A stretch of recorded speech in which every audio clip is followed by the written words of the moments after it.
31 décembre 2017, et ce propos intitulé Un coup d'État en mots.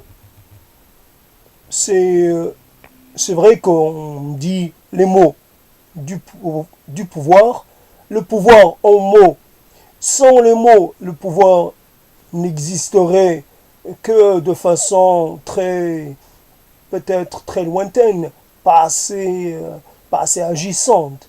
Les mots traduisent, les mots permettent d'expliquer, permettent de faire, comment dire, de faire accepter ce qui pourrait être difficile à accepter autrement. Et donc voilà le coup d'État. Un coup d'État, pourquoi un coup d'État? Je dirais un coup d'État provisoire, un coup d'État très circonstancié, une sorte de prononciamento verbal et comme un peu morné, un coup d'État morné. Mais le temps, il a le temps comme ça de dire, d'exister. Ne serait-ce que quelques secondes, le temps d'un propos. Tout le monde exerce une sorte de magistère sur les mots, avec les mots. Et à un moment donné, on a envie un peu de nous-mêmes, de prendre notre destin en main. Et ce qui était établi, institutions, etc., traditions qui imposent leur, leur, leur lot de mots, et on a envie d'envoyer tout ça un peu à la poubelle de l'histoire et de dire tiens, à partir de ce moment, je prends le pouvoir, je me charge moi-même de dire mes propres mots, d'édicter mes propres sentences. Et d'une certaine façon, cela tient le temps que ça tiendra, le temps que ça puisse tenir. Et après, bon, on sait qu'il y a des révoltes, il y a des révolutions avortées, et voilà, des coups d'État qui sont vite réprimés. En attendant, voilà un peu chacun. On entend les mots de l'un, de l'autre, venant de partout, des mots choisis, quelquefois avec précaution, des mots qui essaient de démontrer la valeur de la personne, la profondeur et la pertinence de sa pensée. Chacun parle, surtout chacun parle de lui-même. D'ailleurs, il y a un ras-le-bol, j'ai envie de vomir tous les jeux, tous les pronoms personnels, à tous les gens qui disent je suis. Oui. Bon, à un moment donné, moi aussi, j'en ai marre d'entendre les autres agir et dire à ma place ce que je suis, ce que je dois être, quelle est ma place, etc. etc. J'écoute la radio et autres moyens de diffusion de la parole et un tel, quelquefois, souvent plus jeune que moi, quelquefois mort même, souvent des morts parlent encore. Et moi qui suis vivant, et moi qui pense avoir besoin de me faire entendre, j'ai pas droit à exister en tant qu'être parlant, en tant qu'être sentant, sentience, je ne sais plus exactement l'intelligence, je ne sais plus comment on dit ce mot. En tout cas, voilà, petite difficulté, la sentience. Et voilà, on peut aussi entreprendre un coup d'État et ne pas être capable parce qu'on n'a pas prévu, etc., les complications, etc. On ne dispose pas d'assez d'arguments, pas assez de force, on n'est pas assez de munitions, et quelquefois, là aussi, ça peut mourir parce qu'on n'a pas été assez outillé, tout simplement. Et donc, on peut déclarer un coup d'État, proclamer une révolution, volonté de se prendre en main, et puis, malgré tout, être obligé de reculer parce que on ne dispose pas de la force nécessaire pour tenir. C'est vrai que le, tout discours s'appuie sur des références. Alors, des références bien dites. Il faut les dire, il faut les faire entendre. Je me, je me réfère à un tel. Alors, évidemment, les Grecs sont omniprésents. Après, il y a les penseurs modernes, après il y a les philosophes, après il y a... Et vous avez un certain Nietzsche, et puis et voilà, comme si, oui, pour réussir, il faut disposer d'un certain type d'armement. Sinon, autrement, alors des batteries antiaériennes, je ne sais pas, des choses, des mesures électroniques, enfin des armes électroniques pour pouvoir un peu déjouer. Enfin, il faut. Alors qu'en fait, si on dit que le coup d'État, on le mène avec nos armes à nous et qu'on le mène pas de façon classique et qu'on le mène peut-être sur un autre, avec un autre type un autre type de mesures. Euh, donc, et c'est vrai on peut aller loin dans ce type de compétition. On va dire, tiens, moi je veux. Mais je veux pourquoi faire? Je veux dominer, je veux être au courant, je veux pouvoir citer Nietzsche. Mais pourquoi faire? Qu'est-ce que Nietzsche va m'apporter qui va pouvoir me permettre de mieux me déterminer?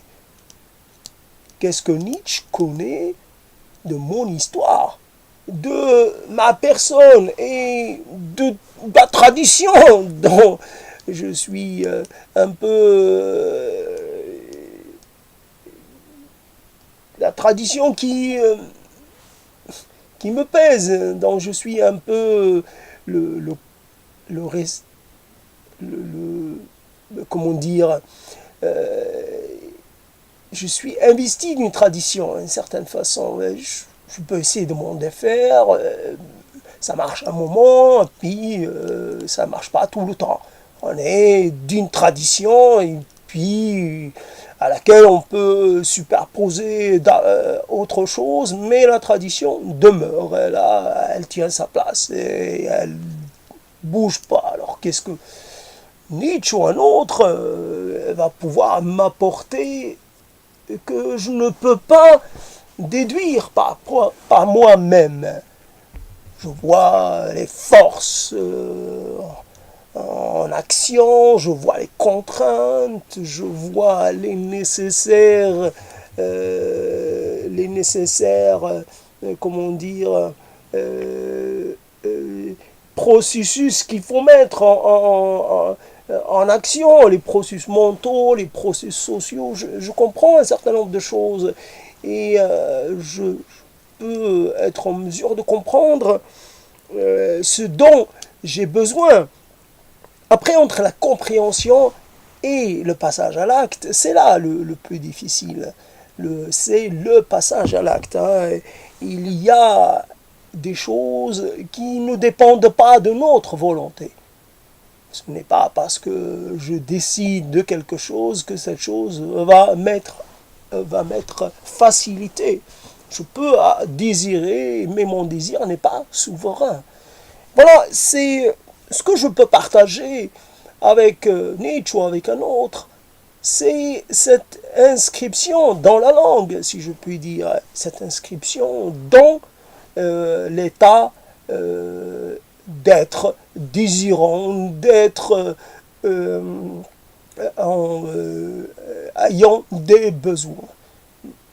Quels sont nos besoins communs? C'est le besoin de se maintenir en vie dans une certaine confortabilité, d'être content de soi-même, de pouvoir interagir, de disposer de présents qui sont là pour des tas de tâches, d'avoir des correspondants, d'avoir des présents, d'avoir des amis, des ennemis, d'avoir des adversaires, d'avoir des compétiteurs, d'avoir un certain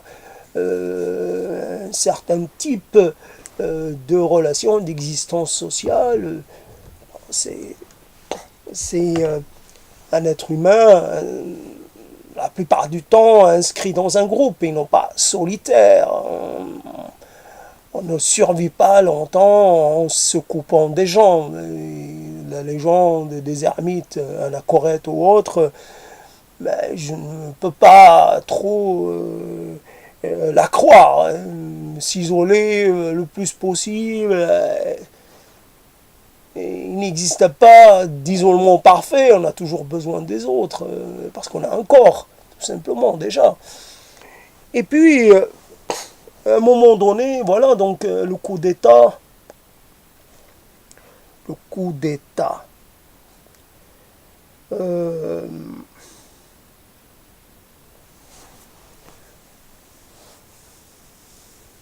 voilà un peu ce qui fait que dans la vie, on a souvent des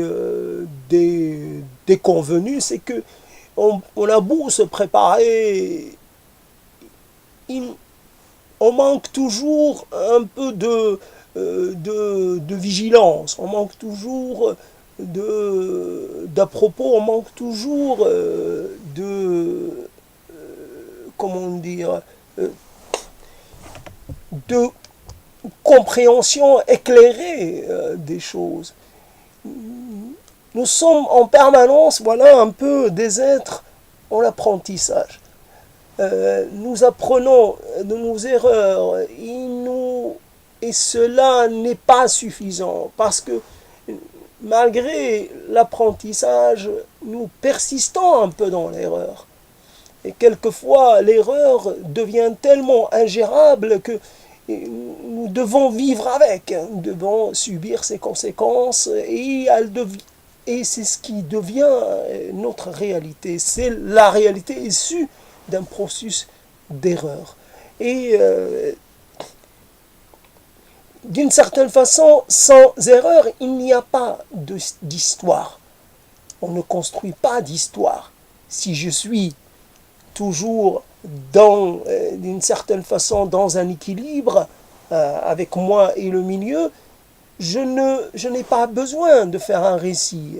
Si tout se passe bien, je n'ai donc quelque part il ne se passe rien au bout d'un moment. C'est parce que c'est les contre-coups, les accidents, les décalages, les changements impromptus, les changements indésirés, tout cela qui fait qu'on accumule un peu, ne serait-ce que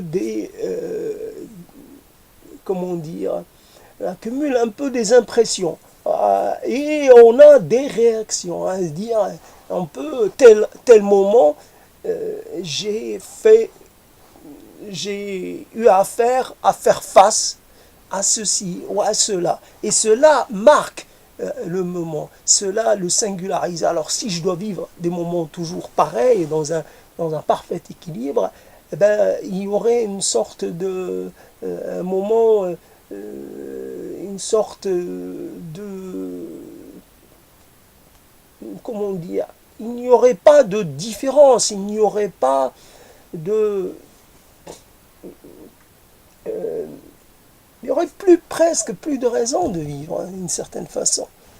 nous vivons parce que nous essayons toujours un peu de remédier aux erreurs que nous avons faites.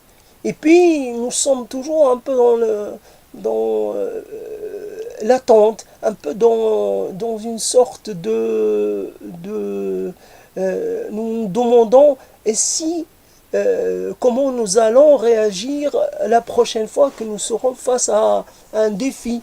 Et comment nous allons réagir, comment nous allons faire. Est-ce que nous allons toujours être toujours les mêmes un peu, ou est-ce que nous allons introduire un élément nouveau, un élément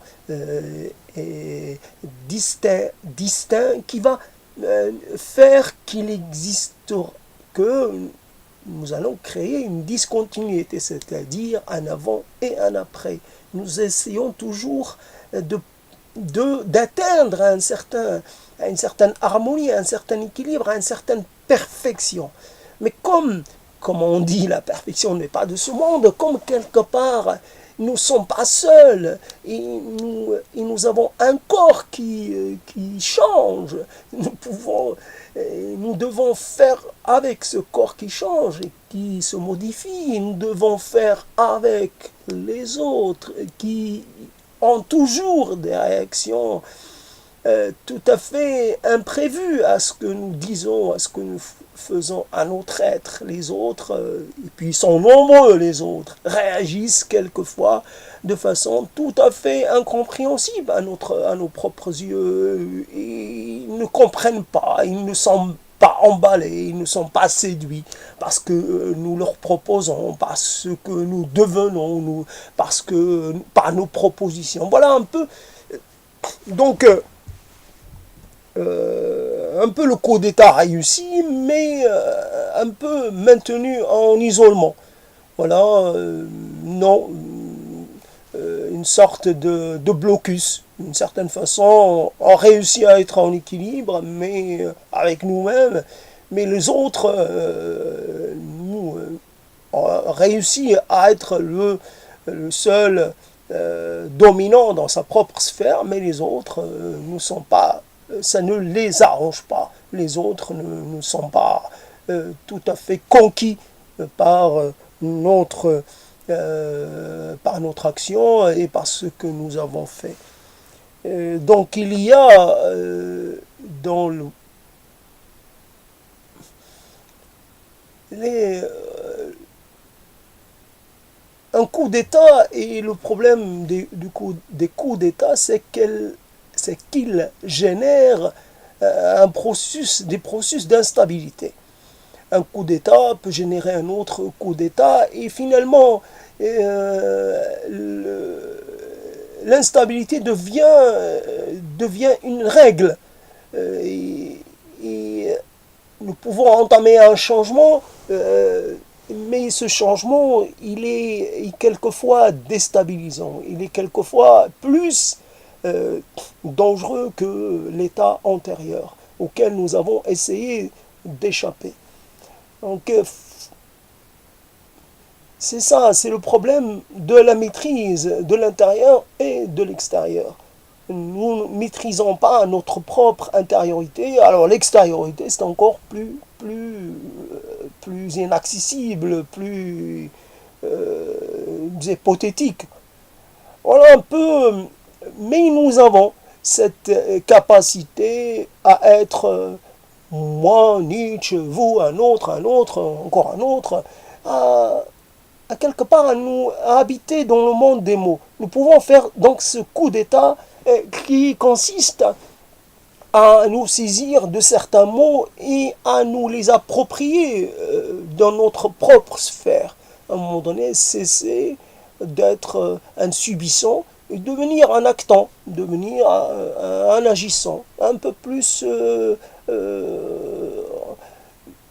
mais là aussi, au niveau des mots, nous avons tout un cortège de mots qui, d'une certaine façon, sont assez...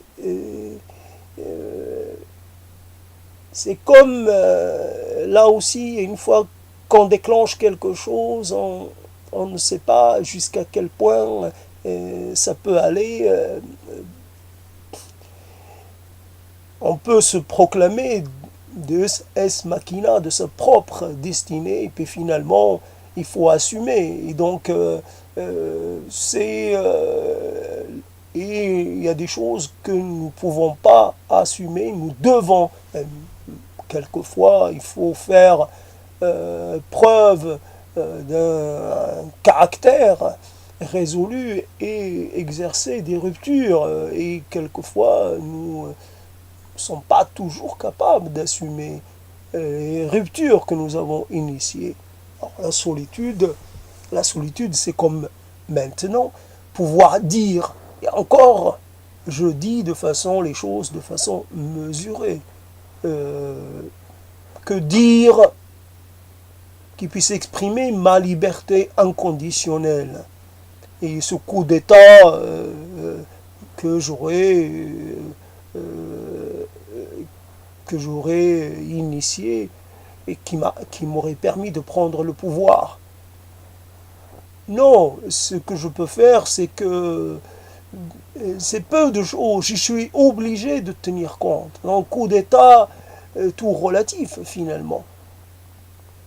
Je peux déclarer ce que je veux, mais cela ne sera pas compris et cela ne sera pas admis. Donc à quoi bon déclarer, à quoi bon m'attirer, non pas des ennuis, mais attirer de l'inimitié comme ça, gratuitement. Autant rester dans une certaine modération, dans un certain, dans une certaine accessibilité. Voilà un peu, et on n'a pas fini avec ce monde des mots. De toutes les façons, Nietzsche ou un autre, c'est les mots. Une série de mots, une série de concepts aussi. Mais pour dire ce que, à un moment donné, ce que nous permet notre culture, euh, nos capacités linguistiques, nos références, donc la culture ambiante, nous permet de penser, de supposer, d'approcher, de conclure. Nous sommes toujours un peu confrontés au même défi finalement. Nous sommes confrontés au défi d'exister pour nous-mêmes et d'exister aussi avec les autres, d'accepter les autres. Nous sommes aussi confrontés au problème de nous accepter nous-mêmes. Nous avons quelquefois un déni de ce que nous représentons à nos propres yeux, un être ou des êtres défaillants. Nous surestimons quelquefois. Et cette surestimation, nous la pensons comme une donnée, je veux dire, une donnée indépassable, une donnée. Euh, euh, et puis finalement, ce que nous faisons, c'est d'être dans l'inverse. Nous sommes euh, dans une certaine façon, nous faisons continuellement des erreurs. Nous sommes et nous faisons les choses qui nous amènent qui nous amènent à nous situer du côté des faibles et des possédés et des dominés. Et donc les mots, c'est vrai que il est assez il est assez flagrant, il est assez facile de constater à quel point et nous sommes un peu comment dire, un peu dans un monde un peu confus. Il y a des mots que nous utilisons un peu, d'autres beaucoup. Il y a des mots comment dire, qui ne font pas corps avec d'autres mots, des mots qui viennent mais qui ne reviennent pas, des mots qui sont dits sans vraiment avoir été pensés. Il faut combien de mots pour pouvoir vraiment savoir ce que l'on veut, ce qu'on est réellement, et ce qu'on peut attendre de la vie. Quelques mots, peut-être. Pourquoi nous utilisons tant de mots pour finalement ne jamais aller plus loin que notre condition. Avons-nous besoin de tant de mots pour pouvoir toujours parler de la même chose, finalement? Comment puis-je être dans le monde de façon à ce que cela me soit profitable? Simplement, faut-il que j'aie tous les mots du monde? Faut-il que j'aie une série de mots en particulier, presque des mots codes, que j'appartienne à une classe sémantique presque, que je sois socialement un adepte d'une certaine sémantique et que je sois comment dire,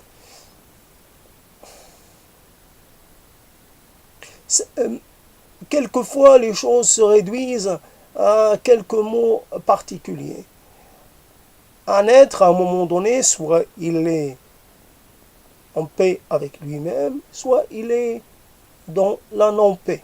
Soit il n'est pas dans la guerre, mais il est dans la tourmente. Comment prolonger la paix avec soi-même, ou, dans notre cas, comment mettre fin à la tourmente.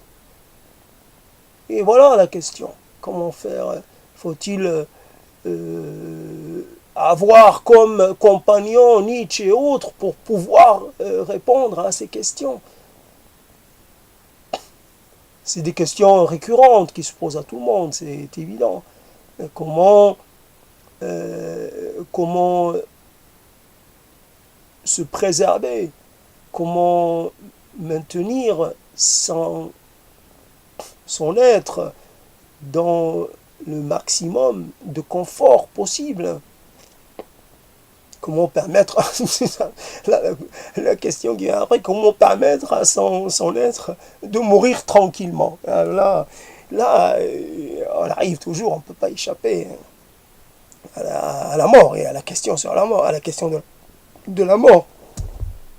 Mais avant la mort, il y a aussi la vieillesse, il y a aussi ce que nous appelons troisième, quatrième, peut-être cinquième âge, peu importe, mais ceux que nous appelons les âges derniers de la vie, les âges ultimes de la vie. Et faut-il être du côté de ceux qui y ont renié toute divinité, ou plutôt être de l'autre côté? Faut-il avoir un pied dans l'un et dans l'autre monde? Faut-il quand même garder des béquilles, garder, on ne sait jamais, pour le cas où, parce que nous sommes malgré tout, nous avançons dans l'inconnu dans cette histoire. Et donc, on ne peut pas dire des choses comme ça de façon affirmative, de façon catégorique. Alors, mais comme quelqu'un qui à un moment donné a dit combien de divisions, je dirais combien tu pèses, combien je suis, combien je... Ah, bon, c'est sûr qu'au niveau environnemental ou écologique, je dois avoir un pouvoir, je dois avoir, je ne sais pas comment on doit calculer ça, mais mon ratio au niveau de la... comment dire, au niveau de l'impact, je dois avoir un certain impact, parce que je suis quand même un être qui vit. Donc, je produis du déchet, je produis de façon directe ou indirecte. Moi aussi, je participe à cette domination de l'être humain sur son environnement, etc. Et cette exploitation un peu des ressources. C'est clair que l'électricité en est un exemple. Puis après, il y a l'eau, il y a le végétal, l'animal et tout ça. Je suis un être inscrit dans un ordre des choses. Et, mais, mais je pèse combien? Finalement, je m'inquiète pour des choses alors que finalement, euh, mon existence n'a que vraiment n'a de valeur que de façon très marginale, très infra, je sais pas. Je sais pas s'il y a des modèles économiques pour déterminer combien pèse un être humain dans la chaîne économique, combien est-ce qu'il est de l'ordre, puisqu'on est des milliards, est-ce qu'un milliardième, parce qu'il vit, par exemple, dans un pays européen, et quelque part là, il a plus d'incidence, il pèse plus qu'un quelqu'un qui vit dans le sous-continent indien ou autre. Voilà un peu, et c'est vrai combien je pèse, quelle est, d'une certaine façon, quelle est réellement l'emprise que j'exerce sur les choses. Oui, faut-il... Nous cheminons, malgré tout, nous cheminons un peu dans la solitude. Il y a tout type de solitude. Il y a la solitude qu'on vit aux côtés de gens, mais il y a aussi la solitude qu'on vit à l'intérieur de nous-mêmes, quand nous n'avons même pas la capacité d'élaborer les questions, quand nous sommes tout à fait jeunes dans la vie et que les questions sont à peine esquissées, qu'elles ne viennent pas de façon claire et distincte. Les questions sont un peu embrouillées. Et puis, on y met tellement d'affect, alors que peut-être, oui, la solitude qui est une question assez complexe. Si on la traite de façon simple, de façon schématique, on va dire c'est quelqu'un qui est coupé des autres. Mais finalement, on peut être en dehors de la vie, mais parce qu'on l'a plus ou moins décidé. Il y a tellement de frustration, il y a tellement d'incompréhension, il y a tellement de mésentente, il y a tellement d'incapacité comment dire, à s'accorder avec l'autre qu'on renonce quelquefois à l'autre. C'est pas parce que l'autre est absent, inexistant, non, il est là, mais on y renonce parce qu'on n'arrive pas à trouver, à s'accorder. Voilà, donc c'est ça. Et il n'y a pas d'accordeur pour ce qui est des êtres. Et ce n'est pas aussi facile que pour la musique. Et il faut pouvoir. Et ça prend du temps. Alors, comment en fait les gens qu'on rencontre, on les rencontre aussi par accident, même s'il y a du déterminisme social, culturel et autres, mais on les rencontre quand même, c'est l'accident qui intervient. Donc l'accident, rencontre, et puis les gens, c'est très variable. Et il y a les différences qui viennent parce qu'on n'a pas le même âge, parce on n'est pas passé par le même processus mémoriel, etc., etc. Et c'est fait que quelquefois, même souvent, la rencontre est une non-rencontre. Voilà, est un ratage. Faut-il persister dans le ratage ou faut-il plutôt se replier sur soi-même pour se préserver d'une certaine façon? préserver son intégrité. Et là, toujours un peu dans la...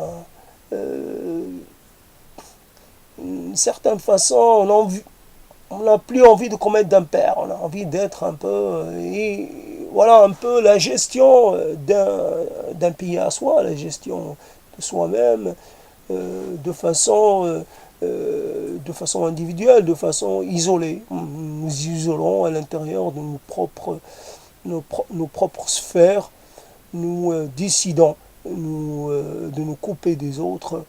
Et nous gardons quand même des contacts de façon indirecte, mais directement, physiquement, la confrontation, le mélange, le partage ne se fait plus. Voilà un peu où ça a mené la, la discussion autour du coup d'État sémantique, mais voilà un peu, j'ai pas tellement parlé des mots du pouvoir, en tout cas, qu'ils soient politiques, religieux, symboliques, autres, et qui inscrivent un peu l'être dans une dimension, dans une autre. En tout cas, ce propos m'a un peu... Maintenant, j'arrive à un stade où je me sens un petit peu extérieur à ce propos, donc je vais arrêter. Je dois me sentir fatigué. Il faut, à un moment donné, on laisse un peu les mots aller, comment dire, à leur guise. Et puis, à un moment donné, on les ramène. Il faut rentrer les petits, ça y est, c'est fini la promenade. On a fait une promenade, on a été par-ci, par-là, un chien qui est senti ce coin, puis un autre, et un autre. Donc il a fait une petite promenade olfactive. Là, j'ai fait une petite promenade sémantique. Et puis, voilà, il faut bien rentrer, il commence à faire froid ou je sais pas quoi. Et puis bon, voilà, il faut arrêter un propos parce qu'on a parce qu'il faut laisser la place à un autre. Tiens, on reviendra demain, on reviendra tout à l'heure.